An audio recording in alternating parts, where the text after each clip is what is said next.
It's April the 12th, 1945. At 2:30 p.m, 9 Mitsubishi G4M Betty bombers and their escort of A6M-0 fighters soar over the East China Sea.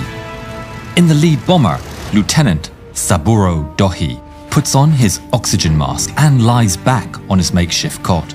Breathing deeply, his mind is focused on one thing: the new secret weapon held in the bowels of the Betty. A weapon the Japanese hope will change the course of the war.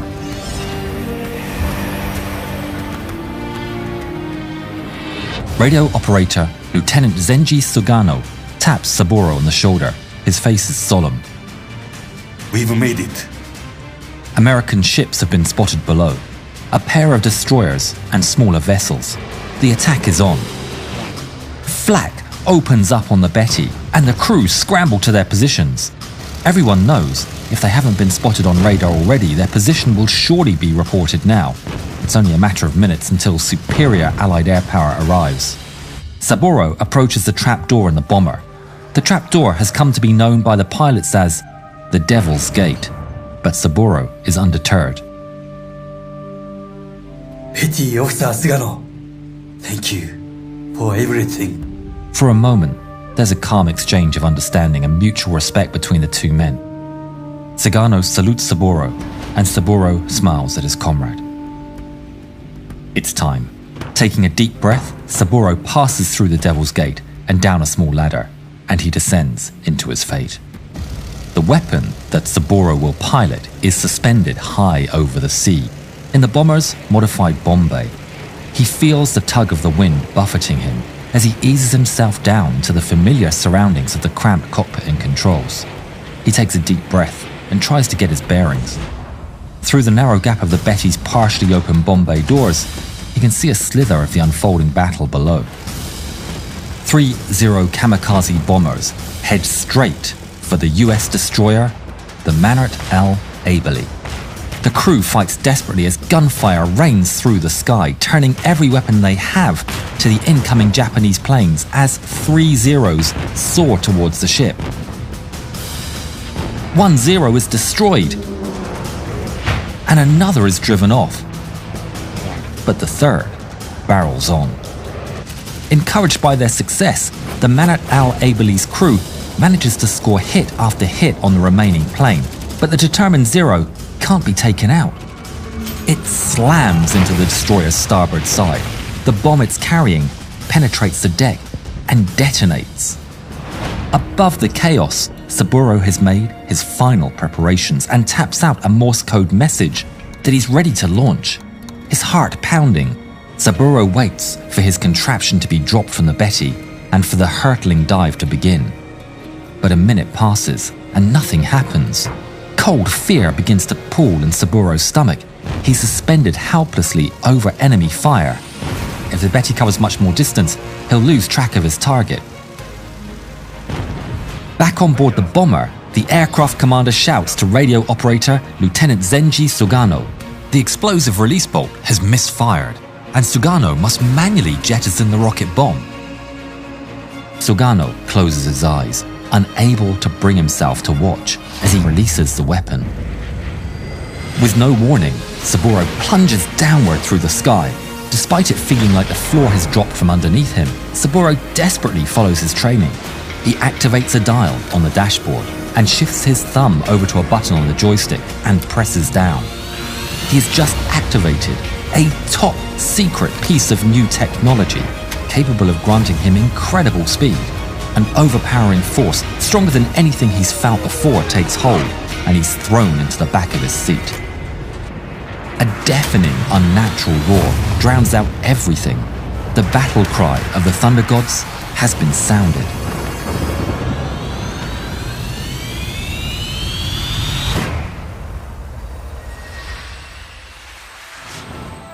Just 8 months before the mission of April the 12th, 1945, on a hot, humid evening, a group of inexperienced naval cadets fresh out of flight school are assembled at Takao Airfield, Taiwan. The cadets sit on tatami mats awaiting their commander, barely able to contain their excitement. All they know is that they've been summoned for a top-secret undertaking, and if they display the required attributes, they will be given control of a single weapon more capable than anything before it. Amongst the group are cadets Saburo Dohi and Hideo Suzuki, friends and classmates from flight training. Group Commander Captain Yunsaku Takahashi enters the room. His face is solemn. If you're married, if you're the only surviving male here for your family, or if you have only one parent alive, raise your hand. Hands go up around the room as Takashi watches gravely. You, man with your hands raised, leave the room. The stunned silence is followed by looks of confusion and disappointment. Men exit quietly, leaving an ominous crowd of empty seats. Tagashi begins the briefing. He reveals to the cadets that despite the Japanese propaganda, the war is not going well. But this weapon could be the answer. It's capable of taking out an American aircraft carrier in one shot. The men are in disbelief. This is a game changer. But Takahashi isn't finished. There's a catch. Operating this weapon is a one-way mission. You will die. Saburo Dahi and Hideo Suzuki nod to each other resolutely, so they are determined to serve Japan at whatever the cost. Takashi stresses to the men the urgency of the project, but also assures them that there will be no shame in backing out, giving them 3 days to consider. Despite the stark requirements of the mission, a team of cadets sign up. They are now the 721st Naval Air Group, and they will soon become known as the Thunderbolts. Hideo and Saburo soon begin training with their fellow cadets and finally discover what the miracle weapon they will be learning to operate is. Named the Oka, meaning cherry blossom in Japanese, the title alludes to the sacrificial pilots as falling cherry blossom flowers, diving to a glorious death. The Oka is constructed around a 2,600-pound warhead. During training, the pilots train using unpowered glider versions of the Oka. Despite the brutality of the assignment, Hideo Suzuki is in high spirits. His friend Saburo wishes him luck on the airfield, and Hideo eagerly climbs aboard the Betty bomber with his comrades. Once the bomber is cruising high in the air, Hideo settles down into the Oka K-1 training glider for his first flight. It's now that a rush of adrenaline passes through him, but he fights to remain calm. He confirms that he is ready by announcing into the mouthpiece, Maintenance preparation. All good. Hideo also taps out in Morse code an abbreviation of his oral message. The Betty pilot is not to drop the K-1 until he has confirmed Hideo's message, and Hideo himself has issued a reply. In the cramped cabin of the glider, Hideo waits an eternity for a reply. There's only silence from the Betty's pilot. With no clue of what to do next, Hideo frantically starts to repeat his original Morse code message, but before he can finish, there's a deafening bang as the explosive charge detonates prematurely and releases the Oka from the bomber into a roller coaster dive. The aircraft plunges through the air, immediately pulling hard Gs. Hideo grapples with the joystick as the G-force increases and threatens to overwhelm him. He can feel the weight acting harder and harder on him, and his eyes slowly start to close. With a jolt, he wrestles the little plane back into even flight, and the pressure slowly subsides. Gaining confidence, he sights the airfield, circling it twice before lining up for the final approach. If you enjoy this video, we'd really appreciate your subscription. Thank you. Now, only 3 feet over the airfield, Hideo is inches away from success. Having been warned not to force the craft down, but to let it bleed energy until he feels the skid bite, Hideo grits his teeth and follows this training, finally touching down on the ground and skidding along the sandy field. But it will not be an easy landing, as little craft tilts to one side, resting on the wingtip as it comes to a screeching halt. A grin slowly breaks across his face, knowing that the successful training flight signals his readiness for the real thing.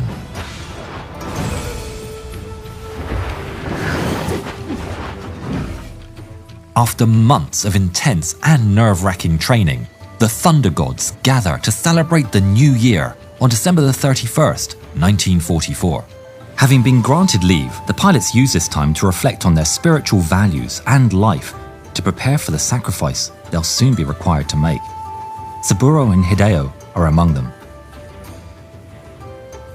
The men drink sake, eat special rations and wait for midnight, when the anticipated sound of the large bronze bell from the Buddhist temple rings ominously throughout the night.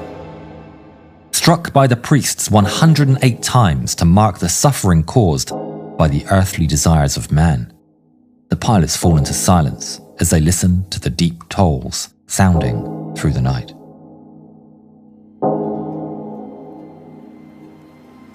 As the dawn creeps closer, the pilots walk to a humble hill known as Tornado Mountain.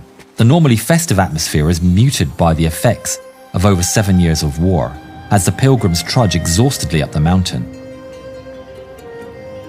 The icy ocean breeze meets the bright rays of the sun as it bursts over the horizon. The men take a moment to watch the dawn from the heights of Tornado Mountain. Ajiguchi, a pilot from the Thunder Gods that day, stated, "We drank a cup of sake and shouted, 万歳! 万歳! 万歳! We all knew it would be our final first sunrise." In April 1945, Saburo Dohi and Hideo Suzuki are becoming impatient and tense. Twice now they have waved off their fellow pilots on 2 previous Thunder Gods missions. These task forces have been annihilated by Allied forces, but Saburo and Hideo are no less eager to jump into action.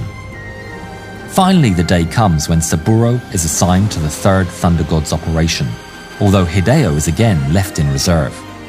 At the airbase, Hideo and Saburo say their final goodbyes. Devastated that he's unable to join his friend in combat, Hideo congratulates Saburo on the great honor of dying for the nation and says farewell to his friend for the last time.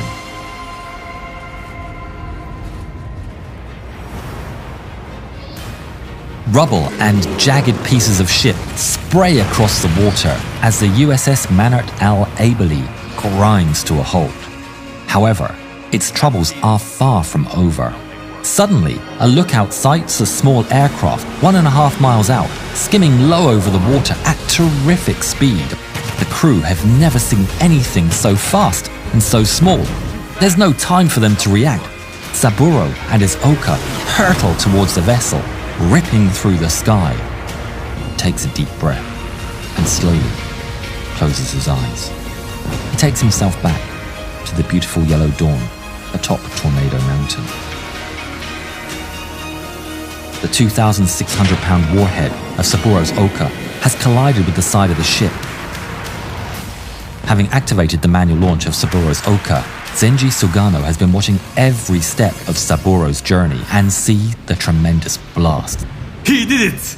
Saburo's Oka obliterates the vessel's midsection, buckling the keel, severing all power, lights, and communications.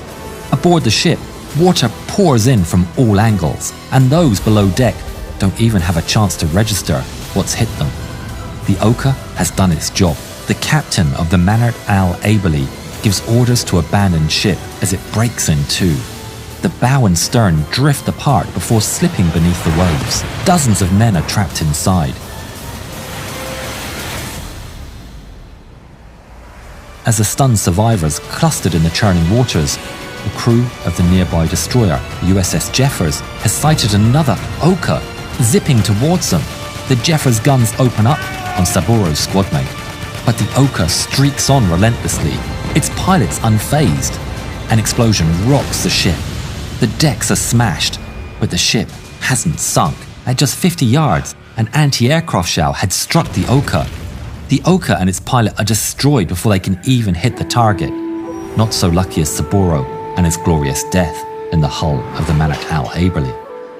The initial strike by the kamikaze, the Oka, and the subsequent strafing of this attack kills 83 and wounds 35. The operation is later deemed the most successful use of the Oka in the war. Saburo would never know that his hit of the Manart al-Abeli would be the one and only ship accounted to be sunk by an Oka, or that he had given his life not for a US capital ship, but a small destroyer acting as a radar picket from outside the main fleet. Despite their sacrifice and commitment, Okas and their pilots would only damage 6 other US ships in their operations. Of the 74 that were used in action, most Okas were shot down still within the slow, overloaded Betty bombers, and in failed attacks. The Oka pilots would come to earn the nickname Bakas or Fools by the Americans. Yet the dignity of the Thunder God's sacrifice was not lost on those left behind from the operations, such as Hideo Suzuki, who would mourn the loss of his friend and the chance to sacrifice himself for the war effort. I felt that I had missed out on my chance to die for the nation, Hideo would later say. Of the 17 cadets who were assigned to the Thunder Gods alongside Hideo Suzuki, only 2 others survived the war. On March 21st, 1948, the surviving pilots fulfill their promise to meet at Tornado Mountain, the same mountain the Thunder Gods had climbed that New Year's Day in 1945. The men share cups of hot green tea and bittersweet memories of their friends who gave everything for Japan.